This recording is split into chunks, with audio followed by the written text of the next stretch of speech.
17th को day before yesterday Sahpura बटसर जगह है जहां हमें खबर आई थी कि एक बच्ची बेहोश हालत में पड़ी हुई है। हमने इमीडिएटली टीम SHO खीर भवानी को भेजा था और उसके बाद वहां जाके पता चला कि वो वफात पा चुकी थी, एक डेड बॉडी थी वहां। अकॉर्डिंगली केस रजिस्टर किया गया FIR नंबर 29/2025 पुलिस स्टेशन खीर भवानी और उसमें मैटर की सेंसिटिविटी समझते हुए DSP हेडक्वार्टर अवैस साहब, एडिशनल SP साहब को भी और मैं बाद में खुद गया। हमने एक सिट कॉन्स्टिट्यूट की और उसमें श्रीनगर से हमने फॉरेंसिक्स के एक्सपर्ट्स बुलाए और उनके आने पे उसको सीन ऑफ क्राइम को प्रिजर्व करके डिटेल एग्जामिनेशन किया गया और उसके बाद हमने डेड बॉडी को हॉस्पिटल शिफ्ट किया फॉर पोस्टमार्टम। वहाँ हॉस्पिटल में एक बोर्ड ऑफ डॉक्टर्स कॉन्स्टिट्यूट करके इवन MRI तक करवाया गया सो दैट कि सारे पहलू उसमें हम इनकॉर्पोरेट कर पाए।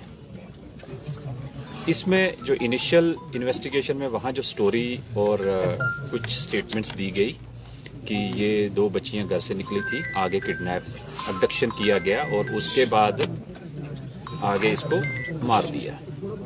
लेकिन मजीद इन्वेस्टिगेशन पर पता चला कि ये फैक्ट्स करोबरेट नहीं हो रहे। जिस रोड से जहां से जिस लोकेशन से डेड बॉडी मिली है उसके एंड पे जाके अगेन CCTV है और बिगिनिंग में डिसीज्ड के घर में भी CCTV कैमरास लगे हुए हैं, उसका टेक्निकल एग्जामिनेशन करवाया गया और जहां से किडनैपिंग की प्लेस दिखाई गई, अबडक्शन की दिखाई गई थी, उस जगह पे एक बाड़ी दिखाई, एक पैडी फील्ड टाइप के अपनी, तो कि यहाँ से निकले थे। उस लड़की ने जो स्टेटमेंट इनिशियल दी थी एल्डर सिस्टर ने, वह मैच बिल्कुल नहीं किया, वो लॉक्ड थी। और फिर हमने सस्टेन इंट्रोगेशन करके पता चला कि बड़ी जो एल्डर गर्ल है उसका भी हमने मेडिकल एग्जामिनेशन उसी समय करवाया था हॉस्पिटल में और उसने जाके अपने कजन के घर में अपने ड्रेस चेंज किए थे जो कि हमने रिकवर किए, जिसपे ब्लड लगा हुआ था, अच्छा खासा ब्लड स्टेन्स थे।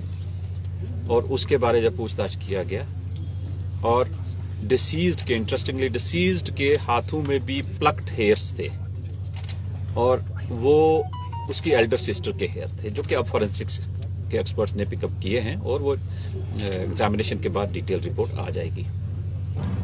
आफ्टर दैट इसका इंट्रोगेशन किया गया। इसने काफी घुमाने की कोशिश की बट वो सारी चीजें मैच नहीं हुई। एक आध इंडिविजुअल का नाम भी दिया, उसका हमने टावर लोकेशन भी चेक की, वो 2 दिन से यहाँ नहीं था।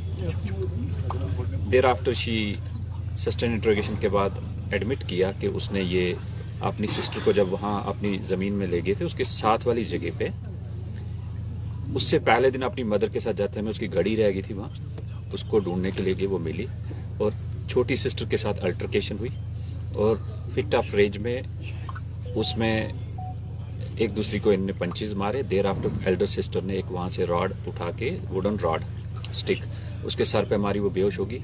जब उसे वो डर गई कि इसको ये तो बेहोश है या उठ के बताएगी, उसने एक और दोबारा मारा, उसका सर फट गया, उससे वो डेथ हो गई ऑन स्पॉट। फिर उसने वो रॉड वहां साइड पे झाड़ में छुपा दी थी जो कि हमने मैजिस्ट्रेट के सामने, फॉरेंसिक्स के सामने उसके डिस्क्लोजर पे जाके रिकवर की और उसके ऊपर ब्लड लगा हुआ है और वो सेम रॉड है जो कि मैच हो रही है। तो इस तरह एक इंसिडेंट जिसमें कि एल्डर सिस्टर इन्वॉल्व है जिसको हमने फॉर्मली अरेस्ट किया है और अरेस्ट के बाद जो हमारी सिट है वो उसको फर्दर इन्वेस्टिगेशन कर रही है और कोर्ट में प्रोड्यूस कर रहे हैं। इसमें हमने किसी भी एविडेंस को किसी भी स्टेज पे इन आइसोलेशन नहीं एग्जामिन किया। इसमें फोरेंसिक्स एक्सपर्ट श्रीनगर के साथ में, मैजिस्ट्रेट साथ में है, वीडियोग्राफी, फोटोग्राफी हर स्टेज की हो रही है और पेरेंट्स को भी साथ में रखा है।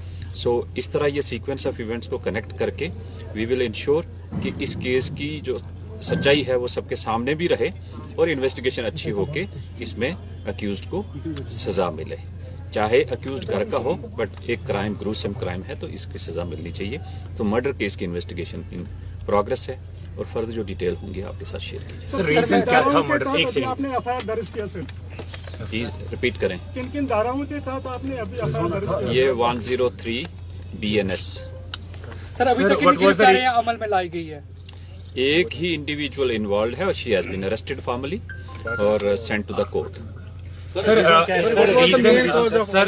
what was the reason of altercation? What was the reason behind the murder? इन बच्चों के टेम्परामेंट बहुत हाई थे और माइनर अल्टरकेशन पे उनका स्कफल हो गया जी सर। और उसके चलते उसने writ of fit of rage में उसके एक राड से सर पे मार दिया और उसको डर के मारे कि अब ये घर में ना बताए, उसने उसको जान से मार दी। सर, क्या इस केस में और भी अरेस्ट मुतवक्का है?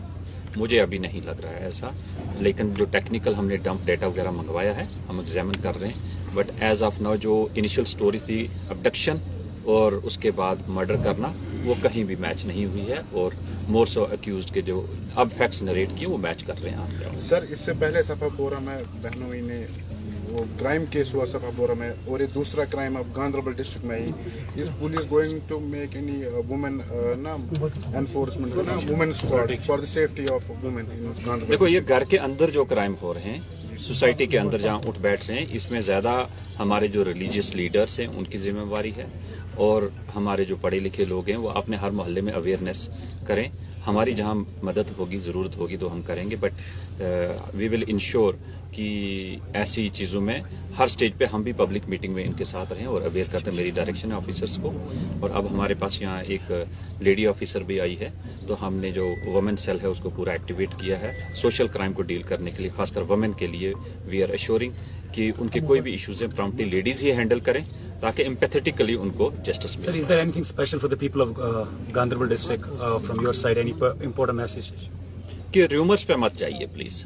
कल कोई खुद ही अपनी इन्वेस्टिगेशन करके हवा में कोई 2018 का इंटरव्यू चढ़ा रहे हैं, तो उससे क्या है कि हमारा वो फाइनल वर्जन नहीं होता, तो उससे क्या है कि जो अक्यूज एक्चुअल अगर होगा तो वो बेनिफिट ले लेता है। तो प्लीज रूमर्स मॉन्गरिंग मत करें, that is my request. Thank you.